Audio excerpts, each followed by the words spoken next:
ജില്ലാതല ആശുപത്രികളിൽ ആദ്യമായി ഫാറ്റി ലിവർ ക്ലിനിക്കുകൾ ആരംഭിക്കുന്നതായി ആരോഗ്യവകുപ്പ് മന്ത്രി വീണ ജോർജ്. കരൾ രോഗങ്ങൾ, പ്രത്യേകിച്ച് ഫാറ്റി ലിവർ രോഗം നേരത്തെ കണ്ടുപിടിച്ച് ചികിത്സിക്കുക എന്ന ലക്ഷ്യത്തോടെയാണ് ഫാറ്റി ലിവർ ക്ലിനിക്കുകൾ ആരംഭിക്കുന്നത്. ജനസംഖ്യയിൽ നല്ലൊരു ശതമാനത്തോളം ആളുകളെ നിശബ്ദമായി ബാധിക്കുന്ന ഒരു രോഗമായി non alcoholic fatty liver disease മാറിയിരിക്കുന്ന സാഹചര്യത്തിലാണ് ആരോഗ്യവകുപ്പ് നിർണായക ഇടപെടൽ നടത്തിയിരിക്കുന്നത്. ഫാറ്റി ലിവർ ക്ലിനിക്കുകൾ ആരംഭിക്കുന്നതിന് സംസ്ഥാന ആരോഗ്യവകുപ്പ് ജില്ലകൾക്ക് ഫണ്ട് അനുവദിച്ചിട്ടുണ്ട്. ആദ്യഘട്ടമായി തിരുവനന്തപുരം ജനറൽ ആശുപത്രി, എറണാകുളം ജനറൽ ആശുപത്രി, മലപ്പുറം, തിരൂർ ജില്ലാ ആശുപത്രി എന്നിവിടങ്ങളിലാണ് ഫാറ്റി ലിവർ ക്ലിനിക്കുകൾ ആരംഭിക്കുന്നത്. ഘട്ടം ഘട്ടമായി സംസ്ഥാനത്തുടനീളം ഫാറ്റി ലിവർ ക്ലിനിക്കുകൾ വ്യാപിപ്പിക്കാനാണ് ലക്ഷ്യമിടുന്നതെന്നും മന്ത്രി വ്യക്തമാക്കി. രക്തപരിശോധനാ ലാബുകൾ, സ്കാനിംഗ് തുടങ്ങി നിലവിലുള്ള സംവിധാനങ്ങൾക്ക് പുറമെ ഫാറ്റി ലിവറിന്റെ കാഠിന്യം അറിയാനുള്ള ഫൈബ്രോ സ്കാനിംഗ് മെഷീൻ ഉൾപ്പെടെ സജ്ജമാക്കിയാണ് ഫാറ്റി ലിവർ ക്ലിനിക്കുകൾ ആരംഭിക്കുന്നത്. നിലവിൽ പ്രധാന മെഡിക്കൽ കോളേജുകളിലും ഫാറ്റി ലിവർ ക്ലിനിക്കുകൾ പ്രവർത്തിച്ചു വരുന്നുണ്ട്. വളരെ നേരത്തെ കണ്ടുപിടിച്ച് ചികിത്സിച്ചില്ലെങ്കിൽ കരളിന്റെ പ്രവർത്തനം തന്നെ അപകടത്തിലായി അതീവ ഗുരുതരാവസ്ഥയിലേക്ക് പോകുന്ന ഒരു രോഗമാണ് ഫാറ്റി ലിവർ.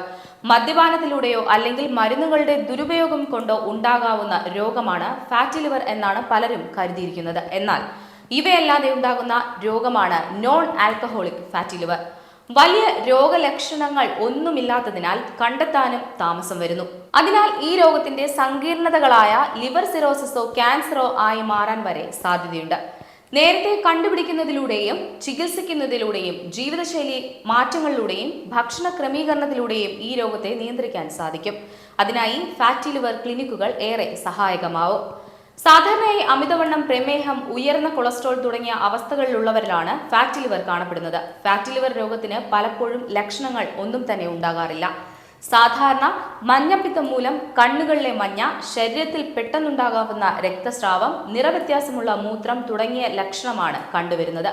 അമിതമായ ക്ഷീണം, വയർപ്പെരുക്കം തുടങ്ങിയ ലക്ഷണങ്ങളും കാണാറുണ്ട്. പക്ഷേ മറ്റു പ്രധാനപ്പെട്ട ലക്ഷണങ്ങൾ കാണാത്തതിനാൽ ഇത് പലപ്പോഴും അവഗണിക്കപ്പെടുകയാണ് ചെയ്യുന്നത്. വളരെ ലളിതമായ ഒരു പരിശോധനയിലൂടെ കണ്ടുപിടിക്കാവുന്ന രോഗമാണിത്. രക്തത്തിലെ എൻസൈമുകൾ, ബിലിറൂബിൻ എന്നിവയുടെ അളവ് പരിശോധിച്ച് കരൾ രോഗങ്ങൾ കണ്ടെത്താം. ALT, AST, ALP, ബിലിറൂബിൻ എന്നിവയാണ് പ്രധാനമായും പരിശോധിക്കുന്നത്. ഇതുകൂടാതെ ഒരു അൾട്രാസൗണ്ട് സ്കാനിംഗ് കൂടി നടത്തിയാൽ പെട്ടെന്ന് തന്നെ രോഗം കണ്ടുപിടിക്കാൻ കഴിയുന്നു. ഇതിന്റെ കാഠിന്യം അറിയുന്നതിന് ഫൈബ്രോ സ്കാൻ എന്ന പരിശോധന കൂടി നടത്തുന്നു. ഇതിലൂടെ കരൾ രോഗങ്ങൾ നേരത്തെ കണ്ടെത്തി ചികിത്സിക്കാനും ജീവൻ രക്ഷിക്കാനും സാധിക്കും.